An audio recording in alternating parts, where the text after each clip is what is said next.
வணக்கம் நண்பர்களே. நாளுக்கு நாள் போலீஸாருடைய இந்த சட்டத்திற்கு புறம்பான நடவடிக்கை அதிகமாக ஈடுபடுறத நம்ம பார்த்துட்டே இருக்கோம். அதாவது இந்த ஈசிஆர் ரோட்டில் அந்த பெண்கள் அந்த பின்தொடர்ந்து வந்தவர்களை எதிர்த்து அவங்க காவல் நிலையத்தில் போய் புகார் கொடுக்க போகும்போது அவங்க அதை போடாமல் மறுத்து அதுக்கு ஒரு 2 நாள் கழித்து சிஎஸ்ஆர் மட்டும் கொடுத்து அப்புறம் எஃப்ஐஆர் போடுறதுக்கே எல்லாருமே ஹியூ அண்ட் கிரை பண்ணதுக்கப்புறம் எஃப்ஐஆர் போட்டது. இப்படி அந்த அண்ணா யூனிவர்சிட்டியில் எஃப்ஐஆர் போடுறதுக்கு இப்படி ஒரு ஒரு சட்ட நடவடிக்கை மேற்கொள்கிறதுக்காக அவங்கள போலீஸாரை தூண்டுறதுக்கே ரொம்ப முனைப்பு எடுக்க வேண்டியதாக இருக்குது. அதே சமயத்தில் அவங்க நம்ம கூட இந்த பப்ளிக்கிட்ட அவங்க மோசமாக நடந்துக்கிறச்ச அதுக்கான ரெமடி என்ன அப்படிங்கிறதே நிறைய பேருக்கு தெரியறதில்ல. அது சம்மந்தப்பட்ட வீடியோ தான் இது. அதுக்கு என்ன பண்ணலாம்? ஒன்று, காவல் நிலையத்தில் போய் இந்த மாதிரி போலீஸார் என்கிட்ட இந்த மாதிரி தப்பாக நடந்துக்கிட்டாங்க, சட்டத்துக்கு புறம்பாக நடந்துக்கிட்டாங்க அப்படின்னு சொல்லிட்டு புகார் கொடுத்து அவங்கள முதல் தகவல் அறிக்கை பதிவு செய்ய சொல்லி கேட்குறது. சாதாரண ஐபிசி செக்ஷனுக்கே இப்போ வந்திருக்கிற பிஎன்எஸ் செக்ஷனுக்கே அவங்க போடுறதுக்கான அவங்களுக்கு எதிராக புகார் கொடுத்து அவங்க எஃப்ஐஆர் பதிவு செய்வாங்களா அப்படிங்கிறது நம்ப முடியாத ஒரு விஷயம். அப்போ அடுத்து நமக்கான ரெமடி என்னென்னா ரெண்டு விஷயங்கள். நம்ம கன்சர்ன் மேஜிஸ்ட்ரேட் கோர்ட்டில் ஒரு கேஸ் ஃபைல் பண்ணி கன்சர்ன் போலீஸாரை முதல் தகவல் அறிக்கை எஃப்ஐஆர் பதிவு செய்ய சொல்லி உத்தரவிடுங்க அப்படின்னு கேட்குறது. இல்லைன்னா ப்ரைவேட் கம்ப்ளைண்ட் ஃபைல் பண்ணுறது. இந்த ப்ரைவேட் கம்ப்ளைண்ட்டு ஃபைல் பண்ணுறதுல தான் இந்த செக் மோசடி கேசஸ்லாம் மோஸ்ட்லி அந்த ப்ரொவிஷனில் தான் ஃபைல் பண்ணுறாங்க. ஆனால் இந்த மாதிரி ஒரு ஐபிசி அந்த பிஎன்எஸ் சம்மந்தப்பட்ட குற்றத்தன்மை கொண்ட அஃபென்ஸ்லாம் நம்ம சொல்கிறதா இருந்தால் அதுக்கு இன்வெஸ்டிகேஷன் போலீஸ் தான் ப்ராப்பராக இன்வெஸ்டிகேட் பண்ணி ஆகணும். அப்போ தான் அது ஏற்றுக்கும் அது நீதிமன்றம். ஸோ அவங்களே அந்த புகாரே அவங்க வாங்கிக்க மாட்டேங்கிறாங்க அப்படிங்கிறச்ச இன்வெஸ்டிகேட் பண்ணுறதுக்கான வாய்ப்பு இல்லை. அப்போது மேஜிஸ்ட்ரேட் கிட்ட ஒரு எஃப்ஐஆர் பதிவு செய்ய சொல்லி உத்தரவு போடுங்க அப்படின்னு கொடுக்கக்கூடிய புகார். அது முன்னாடி சிஆர்பிசியில் 156 கிளாஸ் 3 ஃபைல் பண்ணுறதா இருக்கும். அந்த டைரக்ஷன் கொடுக்க சொல்லி கேட்குறது. இப்போ வந்திருக்கிற அந்த பாரதிய நாகரிக சுரக்ஷா சமிதாவில் 175 இந்த ப்ரொவிஷன் இருக்குங்க. அதில் என்ன சொல்லியிருக்குன்னா, முன்னாடி இருந்ததுக்கும் இந்த புதிய சட்டத்தில் சொல்லப்பட்டிருக்க விஷயங்கள் என்னென்னா, முன்னாடி ஜஸ்ட்டு மேஜிஸ்ட்ரேட் கோர்ட்டில் போய் ஒரு பெட்டிஷன் ஃபைல் பண்ணி இந்த மாதிரி கன்சர்ன் போலீஸ் எஃப்ஐஆர் ஃபைல் பண்ண சொல்லி நம்ம புகார் கொடுத்தேன், அவங்க வாங்கிக்க மாட்டேன்ட்டாங்க, அவங்கள முதல் தகவல் அறிக்கை பதிவு செய்ய சொல்லி இன்வெஸ்டிகேட் பண்ண சொல்லி உத்தரவு போடுங்கன்னு கேட்டு அது நீதிமன்றம் அதில் கன்சிடர் பண்ணிவிட்டு உத்தரவு போடுறது வழக்கம்.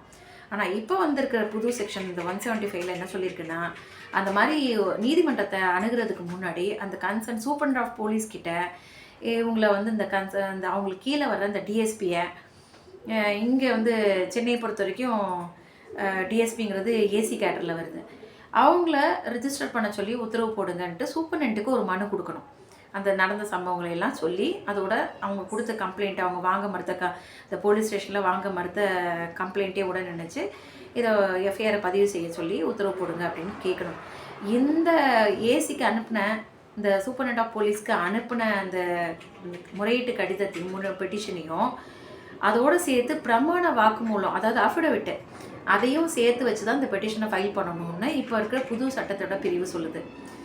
அதுக்கு என்ன, ஏற்கனவே இது சம்மந்தமாக வந்ததில் உச்சநீதிமன்றம் என்ன தெளிவுபடுத்தி, ஏன்னா பிரமாண வாக்குமூலம் கேட்குறாங்க அப்படின்னா அதுதான் அந்த பிரமாண வாக்குமூலம் இந்த பெட்டிஷனில் கொடுத்துருக்கிற கண்டென்ட்ஸ் நம்பகத்தன்மை வாய்ந்தது, அவங்க சொல்கிற ஃபேக்ட்ஸ்லாம் உண்மைத்தன்மை வாய்ந்தது அப்படின்னு சொல்கிறதுக்கு பிரமாண வாக்குமூலம் கொடுத்தால் மட்டுமே அதில் உள்ள விஷயங்கள் எல்லாம் தவறென்று பின்னால் நீதிமன்றம் கண்டுபிடிக்கும் பட்சத்தில் அவர்கள் மீது நீதிமன்றத்தில் பொய்யான பிரமாண வாக்குமூலம் கொடுத்தாங்க அப்படின்னு சொல்லிட்டு தண்டிக்கிறதுக்கான வாய்ப்புகள் இருக்குது. அப்படிங்கிறதுனால அந்த அச்சத்தின் காரணமாக உண்மையான சம்பவங்கள் மட்டுமே அவங்க குறிப்பிடுவாங்க. அப்படிங்கிறக்காக தான் பிரமாண வாக்குமூலமே கொடுக்குறாங்கன்ட்டு உச்சநீதிமன்றம் வலியுறுத்தி இருக்குங்க. சரி, இது இந்த மாதிரி கோர்ட்டில் போய் கேஸ் ஃபைல் பண்ணி போலீஸார் மேலாம் நடவடிக்கை எடுக்க சொல்லலாம். இப்போ இதெல்லாம் நடக்கிற கதையா? இருக்கிற வேலையில் இதுக்கெல்லாம் அலைய முடியுமா அப்படின்னு கேட்குறதெல்லாம் புரியுதுங்க நீங்கள் கேட்குறது. ஆனால் நம்மளுடைய உரிமைகள் மீறப்படும் பொழுது அதை எதிர்த்து நம்முடைய குரல் எழுப்பினால்தான் அந்த ஒரு குரலுங்கிறது 10 ஆகி 10 100 ஆகி 1000 1 லட்சம் அப்படின்லாம் ஆகும் பொழுது தான் நம்மளுடைய உரிமைகள்லாம் பாதுகாக்கப்படுவதற்கான வாய்ப்புகள் அதிகமாக இருக்கின்றன. இல்லைன்னா நம்முடைய குரல்கள், உரிமை கோரும் குரல்கள் எல்லாம் நசுக்கப்படுவதற்கான வாய்ப்புகள் தான் அதிகம். இப்போ கூட ஒரு வழக்கில் பாருங்கள், சமீபத்தில் நம்முடைய சென்னை உயர்நீதிமன்ற நீதியரசர் ஆனந்த் வெங்கடேஷ் அவர்கள் முன்னாடி வந்த ஒரு வழக்கில் அவர் அந்த மனுதாரர் கேட்டதே, நான் வந்து சிறை தண்டனை தவறாக வந்து என்னை இல்லீகல் கஸ்டடியில் அரசு வச்சிருச்சு, அதுக்கான காம்பன்சேஷன் கொடுக்கணுன்ட்டு மனு போடுறாருங்க. அவர் சொல்கிறது என்னென்னா, என்னை கூண்டாஸ் ஆக்டில் உள்ளே போட்டாங்க, ஆனால் அதுக்கான முகாந்திரமான இதெல்லாம் இல்லை அப்படின்னு சொல்லிட்டு அந்த அட்வைசரி போர்டு என்னை ரிலீஸ் பண்ண சொல்லி உத்தரவு போட்டாங்க. ஆனால் அவங்க உத்தரவு போட்டதுலேருந்து கிட்டத்தட்ட 3 மாதம் கழித்து தான் என்னை வந்து விடுதலையே செஞ்சாங்க. இந்த இடைப்பட்ட 3 மாதம் என்னை வந்து இல்லீகல் கஸ்டடியில் வச்சுருந்ததுனால கவர்மெண்ட் எனக்கு காம்பன்சேஷன் கொடுக்க கடமைப்பட்டது, அதுக்கான உத்தரவு வேணும்னு கேட்குறாங்க. அதுக்கு அரசு தரப்பில் ஆஜரான வழக்கறிஞர் என்ன சொன்னார் தெரியுமா? இவர் வந்து ஒரு சட்ட நடைமுறையெல்லாம் மேற்கொள்ள வேண்டியிருந்ததுங்க. மினிஸ்ட்ரி ஆஃபீஸ்க்கு கரெக்டாக ரெக்கமெண்ட் பண்ணி எல்லாம் மினிஸ்ட்ரி ஆஃபீஸ்க்கெலாம் போயிடுச்சு. மினிஸ்டரும் உடனே கோப்பில் கையெழுத்து போட்டார்.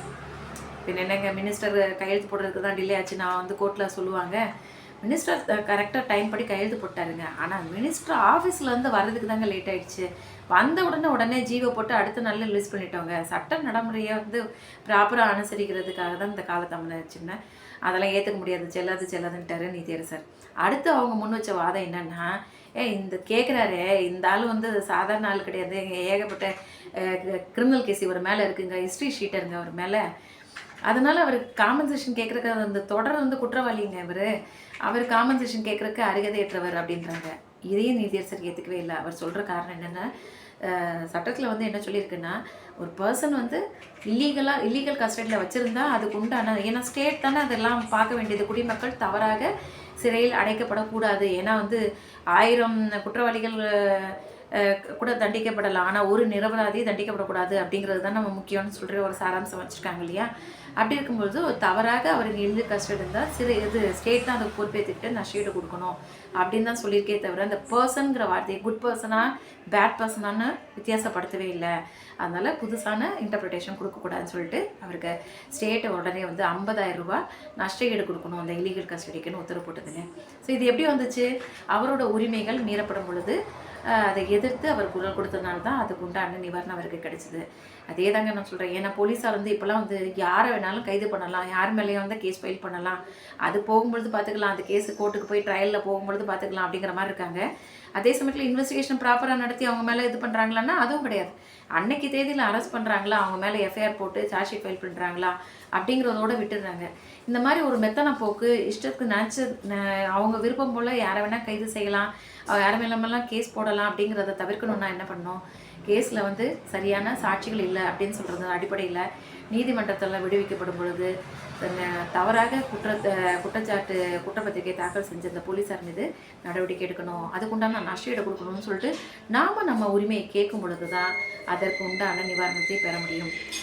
இதெல்லாம் வந்து என்ன காரணம்னா, நமக்கு உண்டான உரிமைகள் குறித்த சரியான புரிதல் இல்லை அப்படிங்கிறதுனால தான் நம்முடைய சங்கடம் தீர்க்கும் சட்டம்ங்கிற அந்த யூடியூப் சேனலில் நம்ம விழிப்புணர்வு வீடியோக்கள்லாம் தொடர்ந்து போட்டுக்கிட்டே வரோம்.